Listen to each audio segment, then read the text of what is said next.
Hi hello నమస్తే welcome to my channel. Hi అండి, అందరికీ కార్తీక పౌర్ణమి శుభాకాంక్షలు. యాక్చువల్లీ మాకైతే నోములు ఉన్నాయండి. మేమైతే ఈరోజు మా అత్తయ్య వాళ్ళ ఇంటి దగ్గర ఉండాలి, అదే మా ఇంటి దగ్గర ఉండాలి. కానీ అన్ఎక్స్పెక్టెడ్గా ఇంకా వెళ్ళలేకపోయాము. నేనైతే చాలా బాధపడ్డాను వెళ్ళలేనందువల్ల. కానీ మొత్తానికి ఈరోజు అయితే నేను ఉపాసం అయితే ఉంటానండి. ఇంకా ఉదయం నుంచి ఇంకా ఈవినింగ్ వరకు అయితే ఏమీ తీసుకోను. నైట్ అయితే సేమియా కానీ లేదంటే ఏవైనా ఫ్రూట్స్ అలాంటివి తీసుకొని మనమైతే ఇంకా నైట్కి ఉపవాసం అనేది విరమించుకోవచ్చు. మొత్తానికి ఉదయం కూడా మేము టెంపుల్కి వెళ్ళామండి.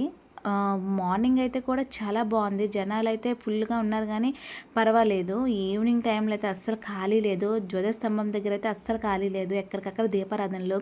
గుడి అయితే చాలా బాగుంటుంది. ఎందుకంటే పక్కనే అన్ని చెట్లు, అంటే జమ్మి చెట్టు, మారేడు చెట్టు, ఉసిరి చెట్టు, జిల్లేడు చెట్టు, అన్ని చెట్లు ఉంటాయండి. మనం అక్కడెక్కడే దీపాలు పెట్టుకోవచ్చు. సాయంత్రం ఇంకా 7 ఆ టైం నుంచి అయితే పల్లకి సేవ కూడా ఉంది శివయ్యది. ఈవినింగ్ కూడా మాకు పూజలు ప్రశాంతంగా అయ్యాయి. మీలో ఎంతమంది గుడికి వెళ్ళారు, పూజలు ఎలా చేసుకున్నారు, మీకు నోములు ఉన్నాయా? మరిన్ని వీడియోల కోసం మన ఛానల్ని సబ్స్క్రైబ్ చేయండి.